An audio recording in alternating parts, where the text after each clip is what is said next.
राधे राधे। नमस्कार दोस्तों, स्वागत है आपका भजन ज्ञान चैनल में। आज से मैं श्रीमद् भागवत महात्म्य के पहला अध्याय देवर्षि नारद की भक्ति से भेंट मैं यह शुरू कर रही हूँ, डाल रही हूँ। आपको एक एक अध्याय आपको इस चैनल पे मिलेगा, आप जरूर सुनिएगा। सच्चिदानंद स्वरूप भगवान श्री कृष्ण को हम नमस्कार करते हैं, जो जगत की उत्पत्ति, स्थिति और विनाश के हेतु तथा आध्यात्मिक, अधिदैविक और आदि भौतिक तीनों प्रकार के तापों का नाश करने वाले हैं।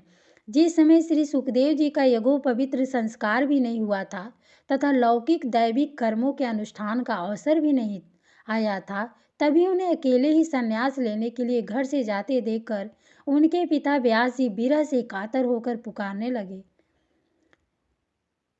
बेटा बेटा तुम कहाँ जा रहे हो। उस समय वृक्षों ने तन्मय होने के कारण श्री सुखदेव जी को ओर से उत्तर दिया था, ऐसे सर्वभूत हृदय स्वरूप श्री सुखदेव मुनि को मैं नमस्कार करता हूँ। एक बार भगवत कथामृत का रसास्वादन करने में कुशल मुनिवर शौनक जी ने नैमिष नारायण क्षेत्र में विराजमान महामति सूत जी को नमस्कार करके उनसे पूछा। शौनक जी बोले, सूत जी, आपका ज्ञान अज्ञान अंधकार को नष्ट करने के लिए करोड़ों सूर्यों के समान है। आप हमारे कानों के लिए रसायन अमृत स्वरूप शारग भर्त कथा कहिए। भक्ति, ज्ञान और वैराग्य से प्राप्त होने वाले महान विवेक की वृद्धि किस प्रकार होती है तथा वैष्णव लोग किस तरह इस माया मोह से अपना पीछा छुड़ाते हैं। इस घोर कलिकाल में जीव प्रायः आसुरी स्वभाव के हो गए हैं। विविध क्लेशों से आक्रांत इन जीवों को शुद्ध दैवी शक्ति संपन्न बनाने का सर्वश्रेष्ठ उपाय क्या है। सूत जी, आप हमें कोई ऐसा शाश्वत साधन बताइए जो हम सबसे अधिक कल्याणकारी तथा पवित्र करने वालों में भी पवित्र हो तथा जो भगवान श्री कृष्ण की प्राप्ति करा दे। चिंतामणि केवल लौकिक सुख दे सकती है और कल्प वृक्ष अधिक से अधिक स्वर्गीय संपत्ति दे सकता है, परंतु गुरुदेव प्रसन्न होकर भगवान का योगी दुर्लभ नित्य वैकुंठ धाम दे देते हैं। सूत जी ने कहा, शौनक जी, तुम्हारे हृदय में भगवान का प्रेम है, इसलिए मैं विचार कर तुम्हें संपूर्ण सिद्धांतों का निष्कर्ष सुनाता हूँ, जो जन्म मृत्यु के भय का नाश कर देता है, जो भक्ति के प्रभाव को बढ़ाता है और भगवान श्री कृष्ण की प्रसन्नता का प्रधान कारण है। मैं तुम्हें वह साधन बतलाता हूँ, उसे सावधान होकर सुनो।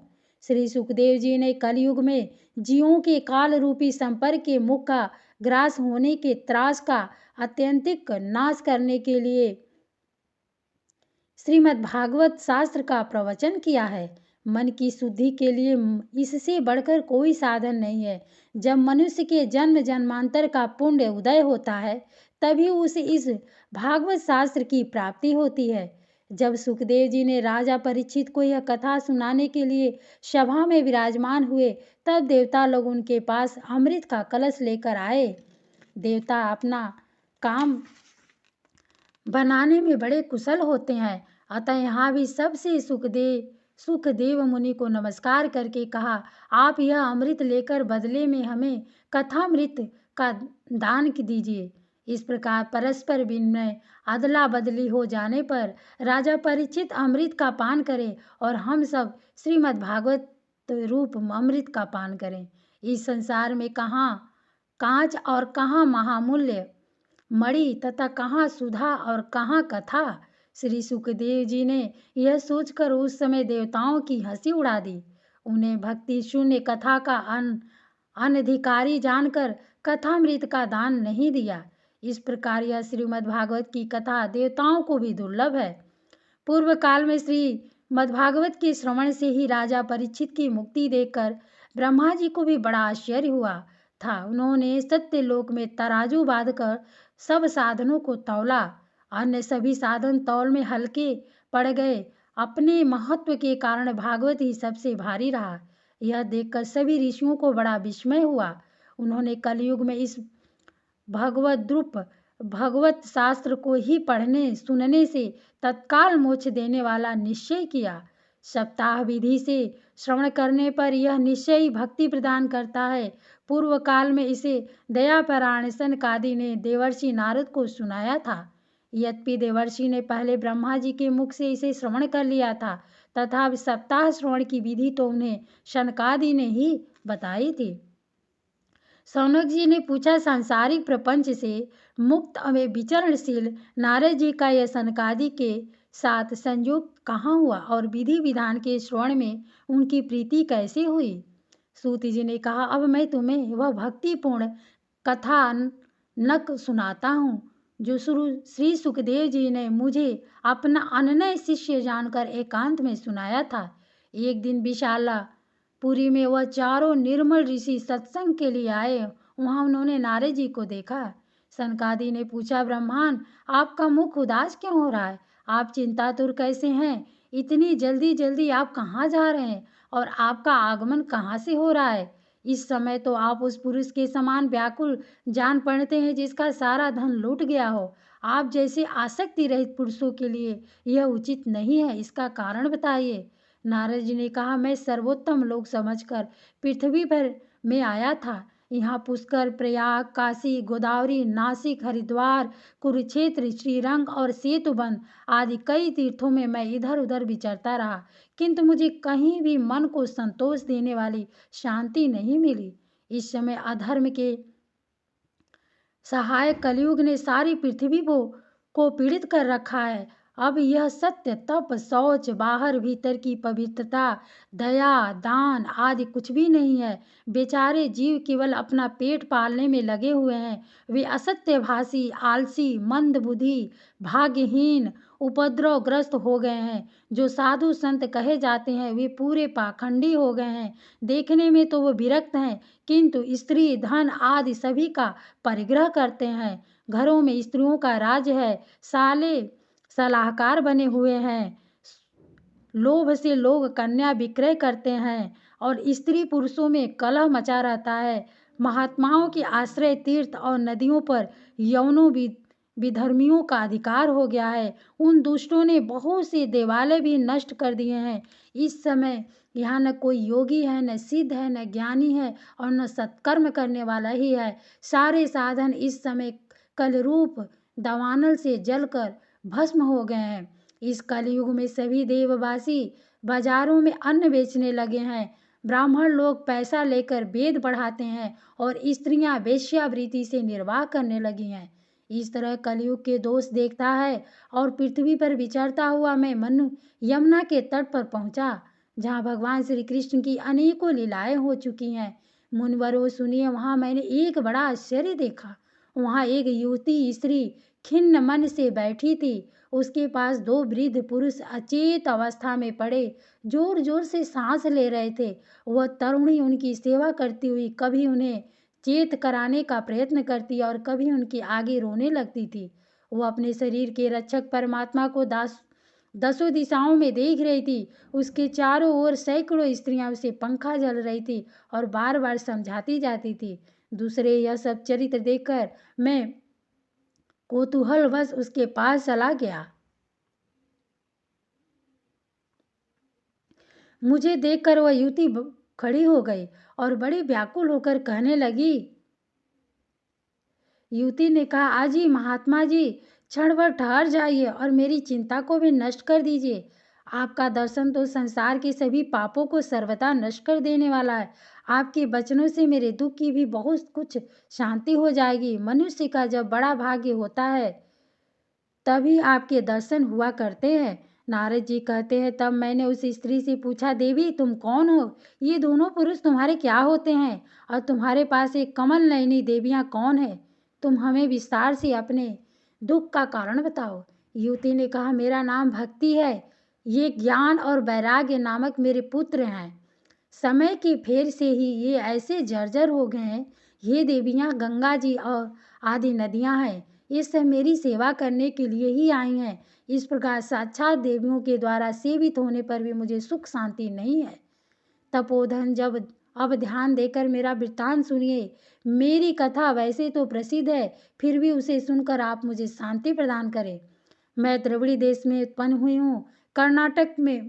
कर्नाटक में बढ़ी, कहीं कहीं महाराष्ट्र में सम्मानित हुई, किंतु गुजरात में मुझको बुढ़ापे ने आ घेरा। वहाँ घोर कलयुग के प्रभाव से पाखंडियों ने मुझे अंग भंग कर दिया। चिरकाल तक ये अवस्था रहने के कारण मैं अपने पुत्रों के साथ दुर्बल और निस्तेज हो गई हूँ।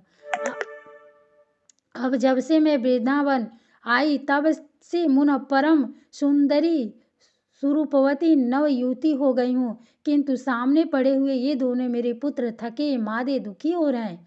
अब मैं यह स्थान छोड़कर अन्यत्र जाना चाहती हूँ। ये दोनों बूढ़े हो गए हैं, इसी दुख से मैं दुखी हूँ। मैं तरुणी हो क्यों और ये दोनों मेरे पुत्र बूढ़े क्यों? हम तीनों साथ साथ रहने वाले हैं, फिर ये विपरीतता क्यों? होना तो यह चाहिए कि माता बूढ़ी हो और पुत्र तरुण हो। इसी से मैं आश्चर्यचकित चित्त से अपनी इस अवस्था पर शोक करती रहती हूँ। आप परम बुद्धिमान एवं योग निधि हैं, इसका क्या कारण हो सकता है, बताइए। नारद जी ने कहा, साध्वी, मैं अपने हृदय में ज्ञान दृष्टि से तुम्हारे संपूर्ण दुख का कारण देखता हूँ। तुम्हें विषाद नहीं करना चाहिए, श्री हरि तुम्हारा कल्याण करेंगे। सूत जी कहते, मुनिवर, नारद जी ने एक क्षण में ही उसका कारण जानकर कहा। नारद जी ने कहा, देवी सावधान होकर सुने, यह दारुण कलयुग है। इसी से इस समय सदाचार, योग मार्ग और तप आदि सभी लुप्त हो गए हैं।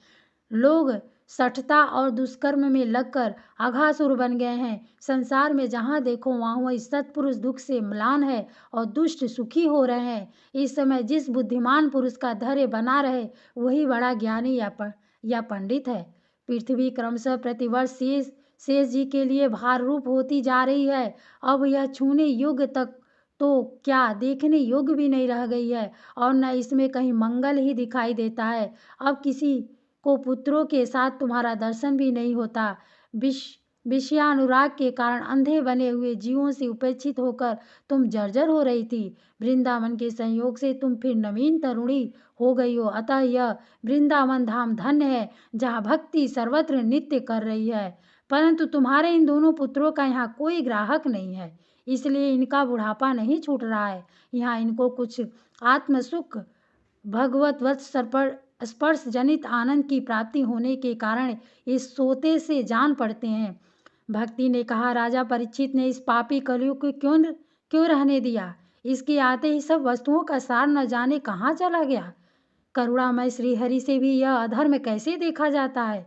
मुने, मेरा यह संदेह दूर कीजिए। आपके वचनों से मुझे बड़ी शांति मिल रही है। नारद ने कहा, बाले, यदि तुमने पूछा है तो प्रेम से सुनो।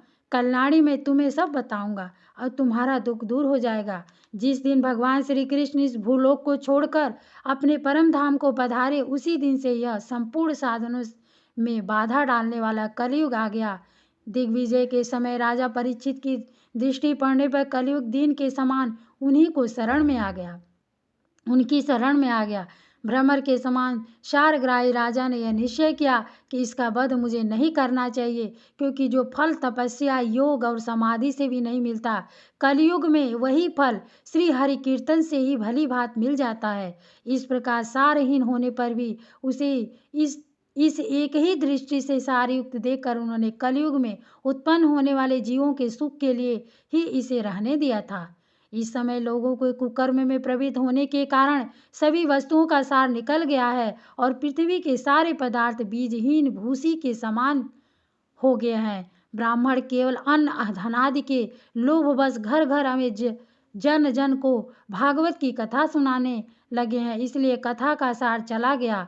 तीर्थों में नाना प्रकार के अत्यंत घोर कर्म करने वाले नास्तिक और नार की पुरुष भी रहने लगे हैं, इसलिए तीर्थों का भी प्रभाव जाता रहा।